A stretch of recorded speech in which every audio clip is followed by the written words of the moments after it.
Everyone, very welcome back और YouTube channel. हम लोग डिस्कस करने वाले हैं एमसीक्यूज ऑन मॉडर्निज्म, यानी कि इससे पहले जो हमने वीडियो डिस्कस किया है उसमें मॉडर्निज्म की जो थ्योरी है, यानी मॉडर्निज्म को बहुत डिटेल तरीके से हमने समझा। ठीक है, उसका हिस्टोरिकल व्यू क्या था, उसके लिटरेरी फीचर्स क्या थे और उस टाइम पे किस तरीके के वर्क्स प्रोड्यूस हुए। लेकिन इस वीडियो में हम लोग डिस्कस करने वाले हैं उससे रिलेटेड जितने भी एमसीक्यूज हो सकते हैं, यानी कि मॉडर्निज्म को एक एमसीक्यू फॉर्म में हम कवर करने वाले हैं। ठीक है, यानी किस तरीके के क्वेश्चंस बन सकते हैं उनको हम कवर करेंगे। तो स्टार्ट करते हैं हमारा आज का important session with very warm welcome. Okay, first question आपके सामने है, व्हाट इज मॉडर्निज्म, यानी कि आपसे पूछा जा रहा है कि मॉडर्निज्म क्या है, आखिर इस टर्म का मतलब क्या है। तो आपके सामने ऑप्शन ए है, ये एक मूवमेंट है that emphasises classical art and forms. ठीक है, यानी कि एक ऐसा मूवमेंट जो क्लासिकल आर्ट एंड फॉर्म्स को एम्फसाइज करके लिखा जा रहा है। ठीक है, या फिर उसको फॉलो कर रहा है, ऐसा हो सकता है या नहीं हो सकता है। नेक्स्ट ऑप्शन जो बी है वो कह रहा है एक cultural and artistic movement rejecting traditional forms. ठीक है, यानी कि एक ऐसा कल्चरल एंड आर्टिस्टिक मूवमेंट है जो कि परंपरागत जो पुराने तरीके से जो चली आ रही है, लगभग पीढ़ी दर पीढ़ी जो मतलब रूल्स एंड रेगुलेशन चले आ रहे हैं फॉर्म्स को लेके, उन पे ये तरीके से ये रिजेक्ट करता है। दूसरा है return to religious themes in art, यानी कि धर्म की जो थीम्स हैं उनकी तरफ दोबारा से जाना। ठीक है, वो हो सकता है, नहीं हो सकता। या फिर डी ऑप्शन जो यहाँ पे है, political ideology focused on industrialisation. ठीक है, एक तरीके की ऐसी राजनीतिक विचारधारा जो कि फोकस करती है इंडस्ट्रियलाइजेशन पे, ये इसका मतलब हो सकता है या नहीं हो सकता। तो देखिए यहाँ पे जो मॉडर्निज्म था वो एम्फसाइज नहीं करता था क्लासिकल आर्ट एंड फॉर्म को। ठीक है, तो ये हमारा ऑप्शन गलत हो जाएगा। और सी ऑप्शन जो यहाँ पे return to religious themes in art, ये भी हमारा यहाँ पे गलत हो जाएगा। ठीक है, ऐसा कुछ भी नहीं था। Political ideology focus on industrialisation, ये विक्टोरियन एज का फीचर है, ये मॉडर्निज्म का नहीं है, तो ये भी हम यहाँ पे गलत हो जाएगा। सही ऑप्शन जो है वो यहाँ पे है cultural and artistic movement rejecting traditional forms, यानी ठीक है ये जो पहले से चली आ रही फॉर्म्स के साथ ये एक्सपेरिमेंट करना सिखाता है। इसको एक्सप्लेन करके देख लेते हैं कि modernism is characterised by a break with by a break with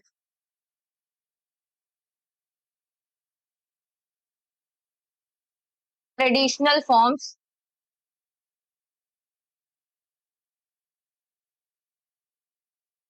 and the embracing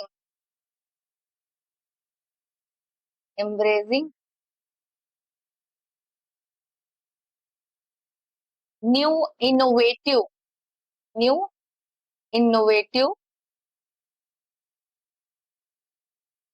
style and themes. ठीक है, यानी कि ये इनोवेट करता था न्यू स्टाइल्स एंड थीम्स को लिटरेचर में। ठीक है, तो ये आपको समझ में आ जाना चाहिए कि मॉडर्निज्म क्या है। तो ये इसकी ये जो इसकी है डेफिनेशन, क्या कैरेक्टरिस्टिक्स हो सकते हैं वो आप इसको नोट डाउन कर लीजिएगा। राइट, नेक्स्ट क्वेश्चन देखते हैं।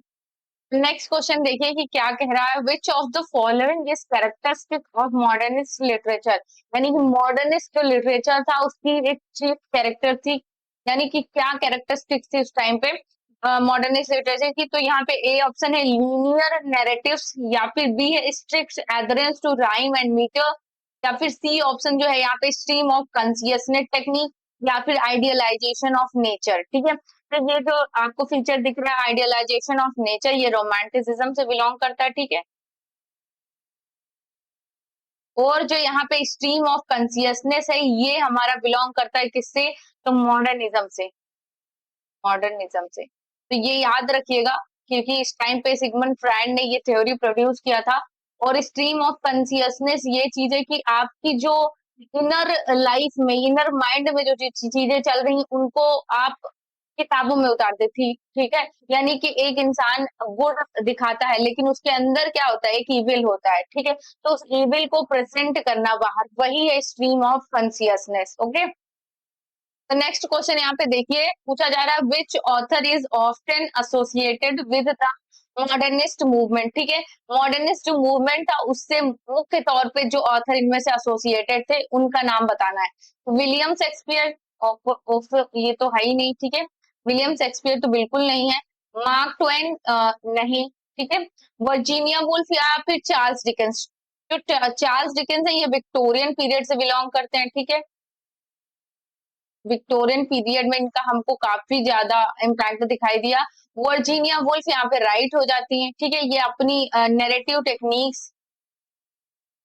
टेक्निक्स के लिए जानी जाती हैं। और दूसरी चीज उन्होंने स्ट्रीम ऑफ कॉन्शियसनेस का भी काफी ज्यादा यूज किया अपने वर्क्स में। तो यहाँ पे option C Virginia Woolf right हो जाता है। क्लियर। तो नेक्स्ट क्वेश्चन यहाँ पे देखिए, पूछा जा रहा है the what novel is considered a hallmark of modernist fiction, ठीक है। तो बताइए, Pride and Prejudice by Jane Austen, या फिर यूलाइसिस बाय जेम्स जॉयसी, या फिर Moby Dick by Herman Melville, या फिर the Great Gatsby by F Scott Fitzgerald, ठीक है। बताइए सही ऑप्शन क्या है। तो प्राइड एंड प्रेजुडिस यहाँ पे नहीं है, और यूलाइसिस यहाँ पे है। यूलाइसिस एक नॉवेल है जो कि जेम्स जॉयसी ने लिखा है, ठीक है। इसकी टाइटल से एक पोयम है यूलाइसिस की नाम से, वो लिखा है अल्फ्रेड लॉर्ड टेनिसन ने, ठीक है। अल्फ्रेड लॉर्ड टेनिसन ने। तो ये नाम भी आप याद रखिएगा, कंफ्यूज नहीं होना कि जो नॉवेल है वो लिखा जेम्स जॉयसी ने, और जो पोयम है वो लिखा अल्फ्रेड लॉर्ड टेनिसन ने। तो यहाँ पे पूछा जा रहा है कि नॉवेल जो कि कंसिडर किया जाता है हॉलमार्क मॉडर्निस्ट फिक्शन का, तो यहाँ पे यूलाइसिस राइट हो जाएगा। राइट। Next question. तो नेक्स्ट क्वेश्चन यहाँ पे देखिएगा, पूछा जा रहा है which artistic technique is commonly associated with modernism, ठीक है। तो ए ऑप्शन रियलिज्म, क्यूबिज्म, या फिर बैरोक, या फिर गोथिक। बताइए इन चारों में से कौन सा ऑप्शन राइट होगा। तो यहाँ पे जो राइट हो जाएगा वो ना ही रियलिज्म है, ना ही बैरोक है, ना ही गोथिक है। सही ऑप्शन जो होगा वो क्यूबिज्म हो गया। और क्यूबिज्म जो है ये पायनियर्ड किया गया था। क्यूबिज्म एक आर्टिस्टिक टेक्निक है जो कि पायनियर्ड बाय, नोट डाउन करते हुए चलिएगा, pioneered by artist like Pablo Pablo Picasso, ठीक है। तो ये नाम याद रखिएगा, इन्होंने ये टेक्निक को मतलब पायनियर किया था। और सबसे ज्यादा इंपॉर्टेंट चीज है कि ये क्यूबिज्म क्या है। तो क्यूबिज्म मेनली ये है कि इज अ की मॉडर्निस्ट आर्ट, इज अ की मॉडर्निस्ट आर्ट जो कि क्या करती थी, आर्ट फॉर्म, ठीक है। आर्ट फॉर्म थी जो कि that breaks objects that breaks objects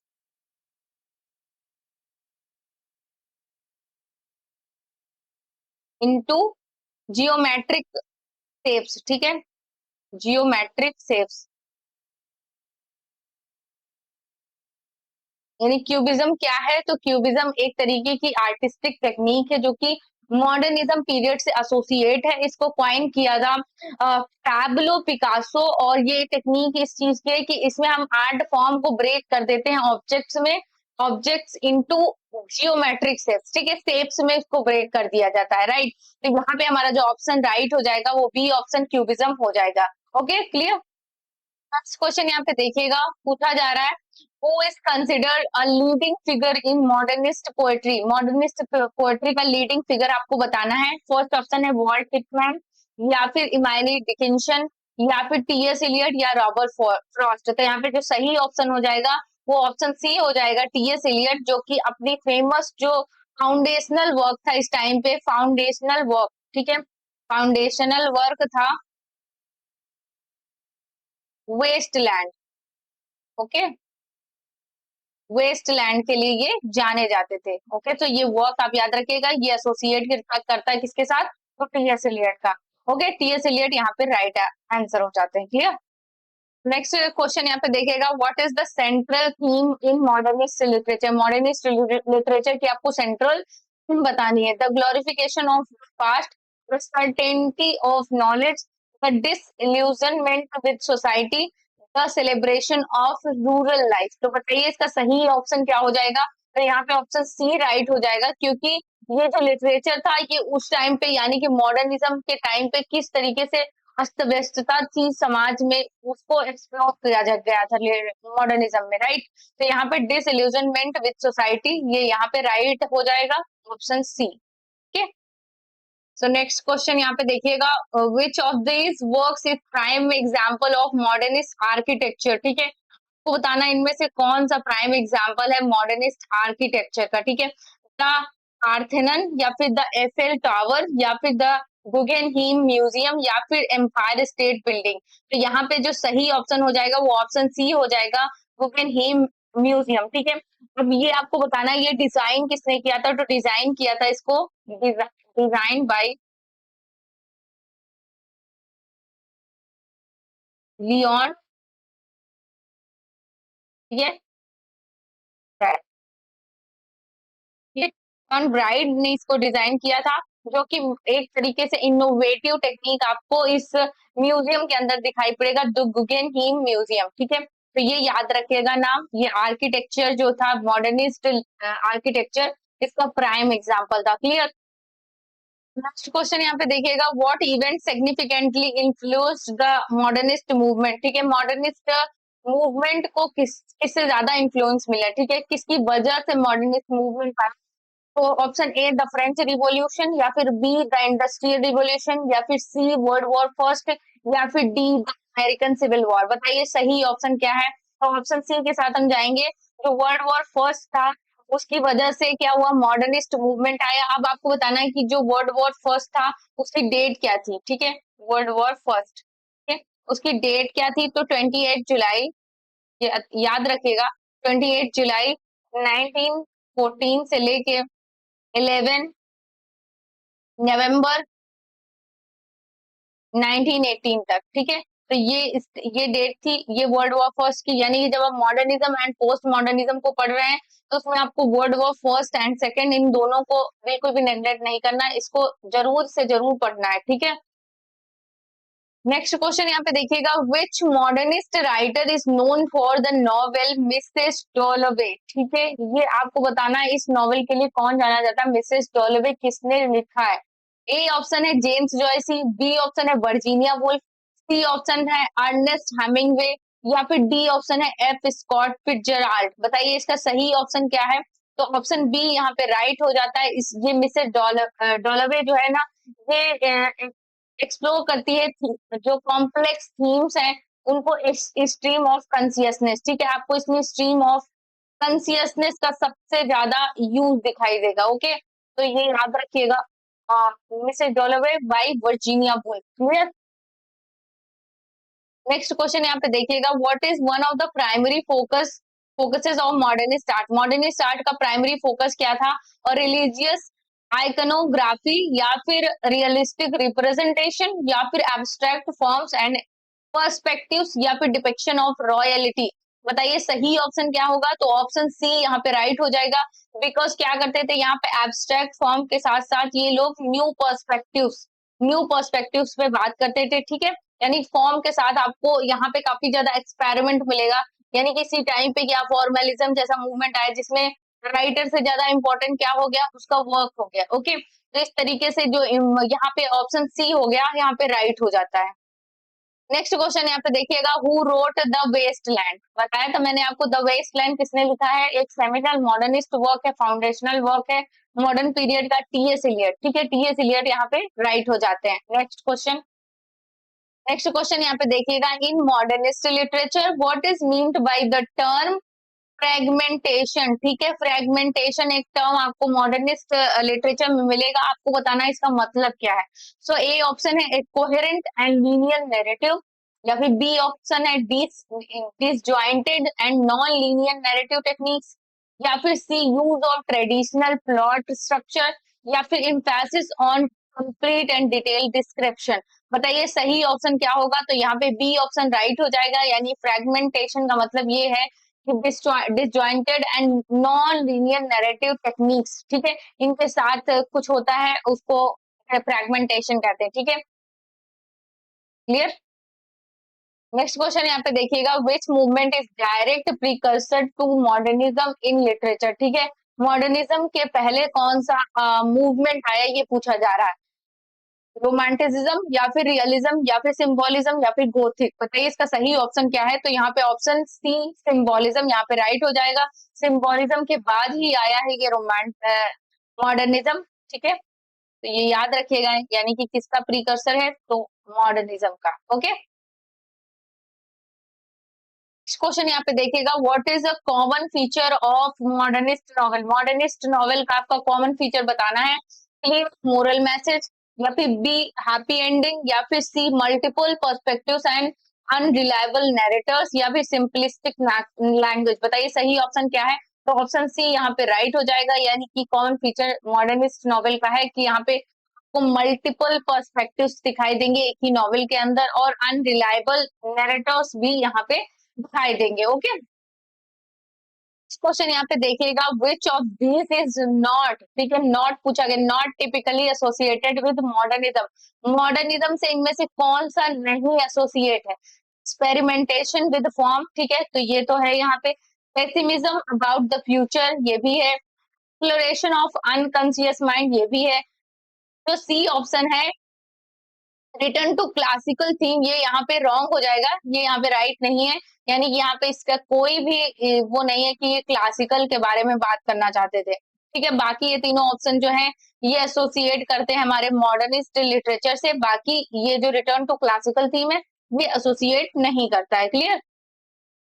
next question है, what is the significance of the modernist phrase make it new. ठीक है, आपको बताना है इस फ्रेज का मतलब क्या है, make it new. A option है इम्फेसिस ऑन हिस्टोरिकल एक्यूरेसी, या फिर बी ऑप्शन है इंकरेजमेंट ऑफ आर्टिस्टिक इनोवेशन या एंड ओरिजिनलिटी, या फिर सी ऑप्शन है revival of medieval art and forms, या फिर D adherence to traditional story telling. तो बताइए इसका सही ऑप्शन क्या है, तो यहाँ पे मेरे अकॉर्डिंग और आंसर भी जो इसका सही है वो है बी ऑप्शन, यानी कि इनकरेजमेंट ऑफ आर्टिस्टिक इनोवेशन, यानी कि आर्टिस्टिक में आर्ट में इनोवेशन की बात करते थे, ओरिजिनलिटी की बात करते थे, फॉर्म के साथ एक्सपेरिमेंट करते थे, तो बी ऑप्शन यहाँ पे राइट हो जाएगा। क्लियर। नेक्स्ट क्वेश्चन यहाँ पे देखिएगा, which modernist author wrote the sound and the fury. बताइए आपको ये वर्क किसने लिखा था, द साउंड एंड द फरी। ए अर्नेस्ट हेमिंगवे, या फिर बी एफ स्कॉट फिट्जराल्ड, या फिर सी विलियम फॉकनर, या फिर डी सी एस इलियट। जो सही ऑप्शन हो जाएगा यहाँ पे वो हो जाएगा विलियम फॉकनर, बाकी ये सारे गलत हैं। विलियम फॉकनर का ये वर्क है the sound and the fury. Clear. Next question यहाँ पे देखिएगा, which painting is prime example of modernist art. कौन सी ऐसी पेंटिंग है इसमें से जो मॉडर्निस्ट आर्ट की प्राइम एग्जांपल है, बताइएगा। Mona Lisa by Leonardo da Vinci, या फिर starry night by Vincent van Gogh, या फिर les demoiselles of Avignon de Avignon by Pablo Picasso, या फिर the birth of Venus by Sandro बॉटिसेली। बताइए इसका जो सही ऑप्शन है वो क्या है, तो ऑप्शन सी के साथ हम जाएंगे, les demoiselles de Avignon by Pablo Picasso. ठीक है, तो ये यहाँ पर हमारा राइट हो जाएगा। ठीक है, इन्होंने ये क्या क्यूबिज्म जो पढ़ाया था मैंने अभी आपको थोड़ी देर पहले, उसको फॉर्म किया था। क्लियर। तो नेक्स्ट क्वेश्चन यहाँ पे देखिएगा, what does the modernist term alienation refers to. ठीक है, आपको बताना है ये जो टर्म है एलिनेशन, इसका मतलब क्या है। Sense of belonging, connection to nature, feeling of isolation and disconnection, या फिर D emphasis on community values. बताइए सही ऑप्शन क्या है, तो एलिनेशन जो है ना ये रेफर करता है सी ऑप्शन के साथ फीलिंग ऑफ आइसोलेशन, यानी कि अकेलेपन, यानी डिस्प्लेसमेंट, डिसकनेक्शन, अपने कल्चरल वैल्यूज से एक तरीके का डिसकनेक्शन, ठीक है, फील करना, वही ये एलिनेशन है। ठीक है, एलिनेशन एलिनेशन इसी से एसोसिएट करता है। क्लियर। नेक्स्ट क्वेश्चन यहाँ पे देखिएगा, which technique is frequently used in modernist literature to depict the inner thought of character. ठीक है, किसी भी कैरेक्टर के इनर थॉट्स को दिखाने के लिए जिस टेक्निक का यूज किया जाता था मॉडर्निस्ट लिटरेचर में, उस टेक्निक को आप बताना। सलिलोकी, या फिर फ्री वर्स, या फिर स्ट्रीम ऑफ कॉन्शियसनेस, या फिर एलेगरी। बताइए इसका सही ऑप्शन क्या है, तो यहाँ पे option C stream of consciousness right हो जाएगा। सॉलिलोक की फ्री वर्स एंड एलेगरी यहाँ पे नहीं एसोसिएट करते हैं, तो इनको आप रॉन्ग कर दीजिएगा। ठीक है, बाकी सही जो है वो स्ट्रीम ऑफ कॉन्शियसनेस है। क्लियर। तो नेक्स्ट क्वेश्चन है, what is the role of ambiguity in modernist literature. आपको बताना है एम्बिग्विटी का रोल क्या था मॉडर्निस्ट लिटरेचर में। To provide clear resolutions, to offer multiple interpretation, to simplify complex ideas या फिर टू मेंटेन ट्रेडिशनल नैरेटिव्स। तो एम्बिगुअस या एम्बिग्विटी जो होती है वो इस चीज को बताती है कि यहाँ पे बहुत सारे ऑप्शन है, टू ऑफर मल्टीपल इंटरप्रिटेशन, ठीक है, टू ऑफर मल्टीपल इंटरप्रिटेशन, ठीक है, not interaction. To to offer multiple interpretation यानी कि एक ही चीज के कई मायने निकल आना, वही होता है multiple interpretation. Clear. Next question यहाँ पे देखिएगा, which modernist author is known for the work portrait of the artist as a young man. ठीक है, ये इनका वर्क का टाइटल है, याद रखिएगा, a portrait of the artist as a young man. किसने लिखा है ये बताना है, वो मॉडर्निस्ट ऑथर है, जेम्स जॉयसी, फ्रेंच काफका, या फिर वर्जीनिया वुल्फ, या फिर जर्टूड स्टेन। बताइए सही ऑप्शन क्या है। तो ऑप्शन ए के साथ हम जाएंगे, यहाँ पे जेम्स जॉयसी यहाँ पे राइट हो जाएंगे, ये एसोसिएट करते हैं इस वर्क के साथ। क्लियर। नेक्स्ट क्वेश्चन यहाँ पे देखिएगा, what is an important feature of modernist poetry. का एक इम्पोर्टेंट फीचर आपको बताना है, strict adherence to traditional forms, या फिर use of everyday language and imagery, या फिर सी ऑप्शन यहाँ पे हो जाएगा experimentation with structure and forms, या फिर D option focus on pastoral themes. ठीक है, तो यहाँ पे जो सी ऑप्शन है वो राइट हो जाएगा, ये एक्सपेरिमेंट करते थे किसके साथ, फॉर्म्स इसके साथ और पोएटिक स्ट्रक्चर के साथ ये एक्सपेरिमेंट करते थे। तो ऑप्शन सी यहाँ पे राइट हो जाता है। नेक्स्ट क्वेश्चन यहाँ पे देखिएगा, which movement in art is still linked with modernism. A option है इम्प्रेशनिज्म, या फिर सररियलिज्म, या फिर बैरोक, या फिर रिनेसा। बताइए सही ऑप्शन क्या है। तो ऑप्शन बी यहाँ पे सररियलिज्म यहाँ पे राइट हो जाएगा, यानी कि अति यथार्थवाद।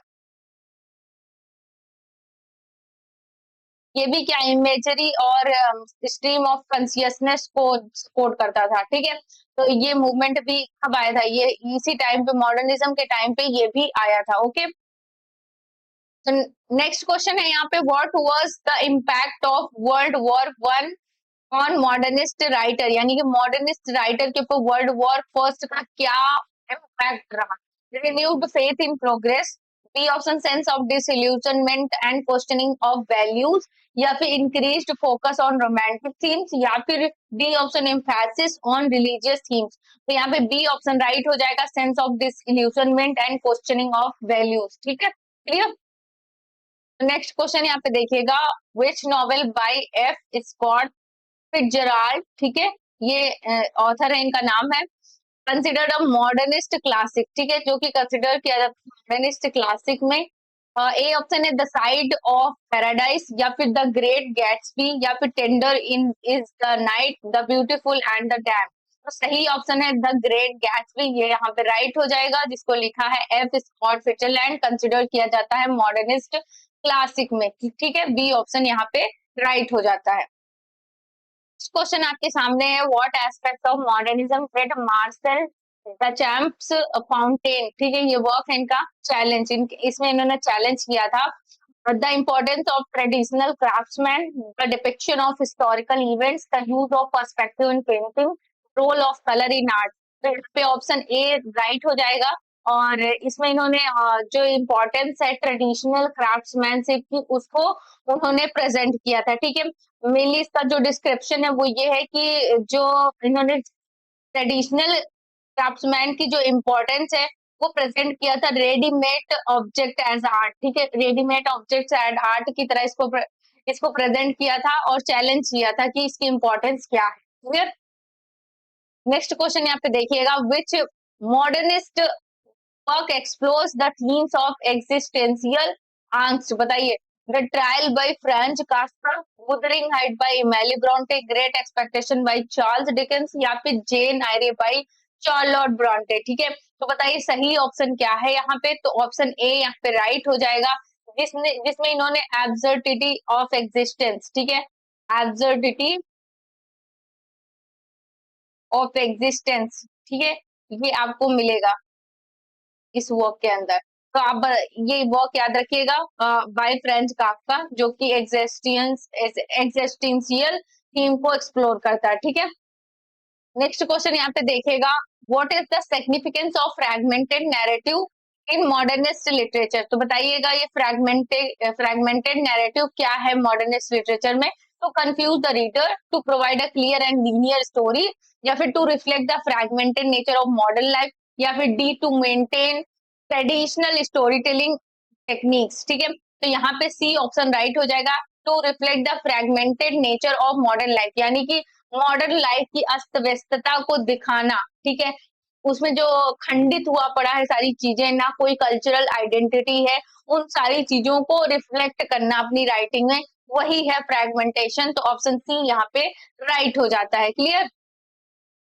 सो यहाँ पे हमारा इम्पोर्टेंट सेशन हम वाइंड अप करते हैं। वो गाइस आप लोगों को पसंद आया होगा, अगर पसंद आया तो प्लीज अगर आप हमारे चैनल पर नए हैं तो हमारे चैनल को सब्सक्राइब करना ना भूलें। ये चैनल है इंग्लिश बाय विनोद शर्मा, इसको सब्सक्राइब करिए लिटरेचर के अनदर अपडेट्स के लिए, इंग्लिश ग्रामर के लिए और अनदर इम्पोर्टेंट वीडियोस के लिए। ठीक है, सो बने रहिएगा हमारे चैनल पे। अगर आपको ये पीडीएफ चाहिए तो आप हमारे टेलीग्राम चैनल को ज्वाइन करिए और हमारे ऐप से जुड़िए। ठीक है, सो मिलते हैं नेक्स्ट वीडियो में, तब तक अपना ख्याल रखें, पढ़ते रहिए। Bye bye.